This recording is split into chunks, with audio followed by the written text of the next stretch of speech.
भाई मैं आपको इंतहा पसंद कह रहा हूं ना, तो कोई आपसे भी तो पूछे आप किसको इंतहा पसंद कह रहे हैं? आप मुझे इंतहा पसंद कह रहे हैं, तो कौन है इंतहा पसंद? हाँ, मैं क्योंकि आपको इंतहा पसंद समझता हूं, मैं आपकी जान का दुश्मन, आप मुझे इंतहा पसंद समझते हैं, तो आप मेरी जान के दुश्मन। खत्म होगी बात। तो फिर इस बात का फैसला कौन करेगा? इसी को फसाद कहते हैं, इसी को फसाद कहते हैं मेरे दोस्तों। और ये अल्लाह डालते हैं, दिलों को फाड़ देते हैं एक दूसरे के लिए, दिल फट जाते हैं। तौबा तौबा तौबा, लोगों को तौबा पे डालो। अल्लाह मुझे माफ कर दे, अल्लाह हमें माफ कर दे, या अल्लाह तेरे हबीब की उम्मत है, हमें माफ कर दे, या अल्लाह गलती हो गई माफ कर दे। फौरन माफी आ जाती है। 100 इंसानों के कातिल को जिस रब ने माफ कर दिया, और वो था भी बनी इसराइल में से, इस उम्मत में से भी नहीं था भी बनी इसराइल, उसको माफ कर दिया।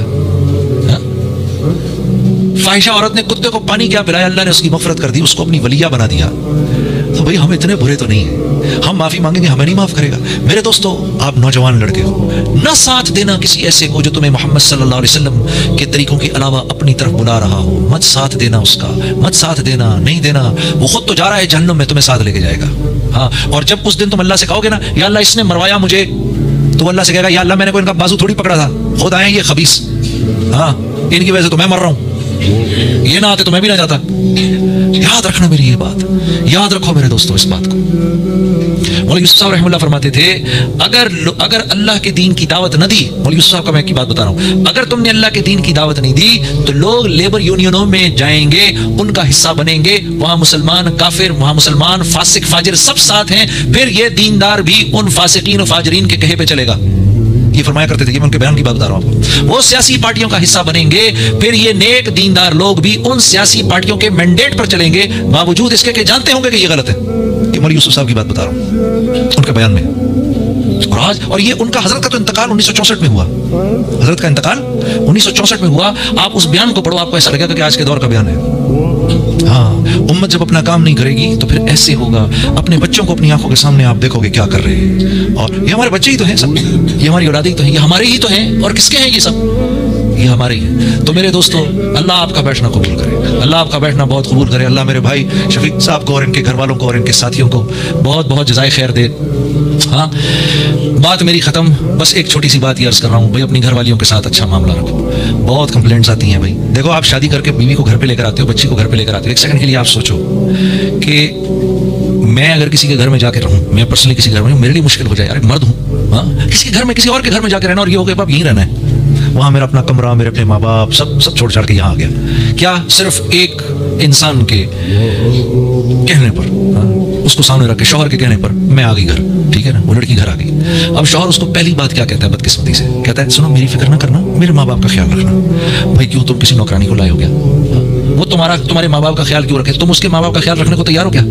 हाँ, ये सिर्फ बैठे सारे मौलवी, तुम में से कौन है उसके माँ बाप का ख्याल रखने वाला? हाँ, तो अरे उसका तेरा भाई किस लायक काम के लिए भाई, वो रखे माँ बाप का तेरे ख्याल। वैसे ही वो तुम्हारे माँ बाप का क्यों ख्याल रखे? जब इतनी मोहब्बत दो उसको, इतनी मोहब्बत दो उसको कि तुम्हारी मोहब्बत में वो डूब कर अब कहे कि शौहर को खुश रखना है, तो इसके माँ बाप की मैं कड़वी कुसैली सुन लेती। हाँ, और ये बहू का और सास का रिश्ता, ये अजल से अबद तक, हाँ, अजल से लेकर अबद तक ऐसे ही है जैसे दो शीशे के बर्तनों का आपस में मिलना है। तो ये इन्होंने शोर जरूर मचाना है जब भी ये साथ मिलेंगे, ठीक है ना, अजल से अबद तक। मुझे एक मरतबा मौलवी दानिश साहब बता रहे थे कि जब अपने घर पे अपनी बहू लाने लगे, फरमाने लगे कि मैंने अपनी बीवी को 1 साल पहले से ट्रेन करना शुरू किया, बताना शुरू किया कि जैसे तेरी बेटी जा रही है ना किसी के घर, और तू नहीं पसंद करती कि वहां तेरी बेटी के साथ कोई बुरा सलूक करे, वैसे ही किसी और की बेटी भी घर आ रही है। हाँ, और फरमाने लगे कि मैंने इतना उसके साथ इतनी बात की है, इतनी बात की कि वो प्रिपेयर हो गई कि मैंने इस लड़की के लिए माँ बनना है, मैंने इस लड़की के लिए माँ बनना है। तो आपके लिए जरूरी क्या है? आपके लिए जरूरी क्या है? आपके लिए जरूरी है, यहां से बीवी की बात सुनी, इधर से निकाल दी, उधर से माँ की बात सुनी, यहां से निकाल दी, ठीक है, हंसते रहना है, मुस्कुराते रहना है। बीवी के कुछ कहने पे माँ को कुछ नहीं कहना, माँ के कुछ कहने पर बीवी को आके जवाब नहीं देना, बिल्कुल ऐसा नहीं करना, क्योंकि अब दोनों की एक टग ऑफ वॉर है। माँ कहती है 25 साल मैंने इसको बड़ा किया, तो ये दूसरी औरत 25 मिनट में इसको कैसे मेरे से अपनी तरफ खींच रही है। एक वो फीलिंग होती है, ठीक है। और दीन क्या खूबसूरत है हमारा, जब बीवी के साथ माँ के पास जाओ, जब बीवी के साथ माँ के पास जाओ, तो बीवी से हंस के बात नहीं करनी, बीवी से मुस्कुरा के बात नहीं करनी, सीरियस होकर रहो बीवी के साथ जब माँ के साथ हो, ताकि माँ को ये फीलिंग ना हो कि ये अब उसका हो गया। क्या खूबसूरत दीन है हमारा।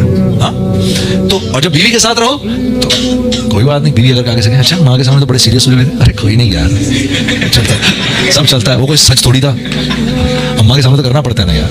हाँ हाँ और ये तरीके हैं जोड़ के, और कोई नहीं जोड़ का तरीका।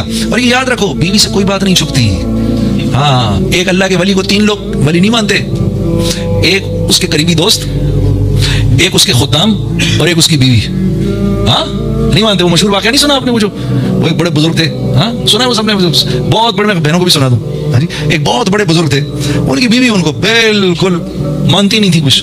तो एक दिन वो हवा में उड़ रहे थे, तो लोगों ने कहा ओए कितना बड़ा बुजुर्ग हवा में उड़ रहा है। तो ये भी बाहर आके देखने लगी। इसने देखा कि यार आज मेरा शौहर आ जाए, मैं उसको बताती हूँ, इतने बड़े आप बनते फिरते हैं, मैंने आज एक बुजुर्ग को हवा में उड़ते देखा है। तो वो बुजुर्ग शाम को जो वापस आए तो बीवी ने कहा कि आप क्या इतने बुजुर्ग बनते हैं, आज मैंने एक बुजुर्ग को हवा में उड़ते देखा। उन्होंने कहा बेगम वो मैं ही तो था, आप थे? अच्छा मैं भी कहूँ कन्नी खा करके उड़ रहे हैं। हाँ वही इस रिश्ते का बहुत ख्याल रखना है। इससे भाई अपनी बीवियों के पेट नेम्स रखो यार। किसने अपनी बीवी का पेट नेम रखा है, निक नेम रखा है, हाथ खड़ा करके बताओ। हाँ शाबाश तूने रखा है, और किसने रखा है भाई, शाबाश शाबाश, और अशरफ ने भी रखा है, और शाबाश शाबाश। अल्लाह के नबी ने 2 नाम रखे थे हजरत आयशा के, 2 पेट नेम्स थे, 2 निक नेम्स थे हजरत आयशा के। एक उनको हुमैरा फरमाया करते थे, हुमैरा रोशन चेहरे वाली। एक उनका नाम उनको प्यार से या आइश कहते थे, आइश। मेरी अपनी बेगम का नाम आयशा, मैंने भी या आइश करके लिख दिया। वो मेरा फोन बहुत चेक करती है। हाँ मुझे एक दिन कहने लगी ये कौन है, अरे मैंने कहा ये तू है। फिर जाके उसको तसल्ली हुई, पूरी बात सुनाई उसको मैंने। तो पेट नेम्स रखो अपनी भी, कभी बोल दो उसको आज बड़ी अच्छी लग रही हो, वो जानती है झूठ बोल रहे हो, वो इसी को खुश हो जाएगी, इसी पर खुश हो जाएगी यार चलो इसके मुंह से ये बात निकली तो सही। मौलाना सईद अहमद खान साहब की बात एक मुझे किसी ने बताई, जब किसी के घर खाने पे जाते थे तो वहाँ जो घर जो खाना बनाता था, जिसके घर खाते थे, उसको जाकर कहते थे अब घरवाली का शुक्रिया करके आओ कि खाना उसने पकाया है, हमारी तरफ से जाके शुक्रिया करो उसका, और पूछ के आओ और बताओ वो क्या कह रही है।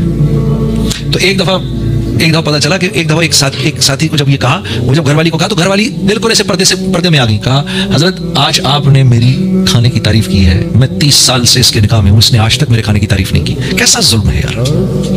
ये क्या तबलीगी है, 0/0। तो घर वालों के साथ, घरवाली खंदा पेशानी के साथ बर्दाश्त कर लो। एक आदमी आया हज़रत उमर रज़ी अल्लाह तआला अन्हु के पास मिलने के लिए, तो कहा जी कहाँ हैं अमीरुल मोमिनीन? कहा जी घर गए थोड़ी देर के लिए। वो घर के करीब गया तो देखा वो अंदर से डांटे पड़ रही हैं अमीरुल मोमिनीन को हज़रत उम्मे कुलसूम से। तो घबरा गया कि यार ये क्या सिस्टम है भाई, ये तो अमीरुल मोमिनीन की भी शामत आई हुई है। तो बाहर खड़ा रहा इंतजार करता रहा कि ये क्या हुआ है भाई, क्या ये निज़ाम जो है कि क्या हर एक के घर एक ही निज़ाम है। अब वो जनाब अली हज़रत उमर रज़ी अल्लाह तआला बाहर आए, इसके खटखटाने पर तो क्या हो गया? कहा हज़रत वो लाया था, मसला तो था, लेकिन यहाँ तो आपकी जो दुर्गत देखी है मैंने, तो मैं तो हिम्मत नहीं हो रही कि मैं आपसे बात करूँ। तो क्या हो गया? आपको भी बीवी से झाड़ पड़ रही तो आप मुस्कुरा दिए। अरे कहा यार कि झाड़ खाली बीवी से तो क्या हो गया यार, देखो मेरे घर का ख्याल रखती है, उसकी वजह से अल्लाह ने मुझे औलाद दी, और जब उसकी औलाद हो रही थी ना, मेरी औलाद थी, तो उसका सारा बेचारी का जिस्म भी खराब हो गया। हाँ मेरे कपड़े धोती है, मेरे लिए खाना पकाती है, सारे घर को साफ रखती है, जब मैं घर वापस आता हूँ तो मुस्कुरा के मुझसे मिलती है। यार इस पर मैंने अगर उसकी थोड़ी सी बात सुन ली तो क्या हो गया? इसको हम अना का मसला बना देते हैं, अपनी नाक का मसला बनाते हैं, तो खुदा की कसम घरवाली के आगे बना लेते हैं। घरवाली के आगे। मैं तुम्हें एक छोटी सी बात बताऊं, मेरा मामू ससुर था, जब मेरी शादी होने लगी ना, मेरा भी दिमाग है 7वें आसमान पे था। तो मेरे मामू ससुर ने मुझे एक बात बताई, उसने कहा एक काम करना, मैं तुम्हें एक खूबसूरत जिंदगी का एक फार्मूला देता हूँ। मैंने कहा जी वो क्या? कहा जब बीवी से लड़ाई हो फौरन उसको मना लो। मैंने कहा क्यों? कहने लगे यार बात ये देख, इसने रहना तो साथ ही है, अगर ये मुंह बसोर के रहेगी ना तो इसमें अपनी प्रॉब्लम है, अपना भी टेंशन रहेगी अपने को भी यार कि क्या इसको करूं मैं, मुंह बसोरा वैसे। इसलिए जैसे कोई मसला हो, चाहे गलती इसकी हो या अपनी हो, क्योंकि इसकी होगी भी तो नहीं मानेगी। औरत की जब औरत किसी मर्द से माफी मांगती है, शौहर से माफी मांगती है, तो कैसे मांगती है पता है आपको? वो कहती है I am sorry but it was your mistake. I am sorry, मैं माफी चाहती हूँ लेकिन गलती आपकी थी। हाँ तो ये औरत के माफी मांगने का तरीका है। तो फौरन मना लो जाके उसको, तुम्हारी अपनी जिंदगी आसान हो जाएगी। अच्छा, मेरी बीवी जो थी, जब उसने देखा शुरू में मेरे उससे झगड़े होते थे, जैसे ही झगड़ा मैं मना लेता था, मैं तो सेट हो जाता था, शुक्र है यार मना लिया, ठीक है, इधर झगड़ा हुआ मना लिया। अब वो इतनी तेज हो गई है, अब वो जब मैं मनाने लगता हूँ कि 1 मिनट 1 घंटे तक मेरे पास नहीं आइएगा, ताकि वो चाहती है मैं 1 घंटे अजियत में बैठा रहूं, ताकि मुझे भी तो कुछ अजियत हो। हाँ, मैंने मना लिया तो किस्सा खत्म, वो समझ गई है कि ये आके मना लेता है। हाँ, तो ये है तरीका खूबसूरत जिंदगी गुजारने का, घर वाली के साथ अच्छा सलूक। जो कुछ सुना गया, अल्लाह पाक इस पर अमल करने वाला और आगे लोगों तक पहुंचाने वाला बनाए। मज़ीद इस्लाही बयानात के लिए हमारा यूट्यूब चैनल ब्यूटीफुल बयान JJ को सब्सक्राइब करें और वीडियो को लाइक करें। जज़ाकल्लाहु खैर।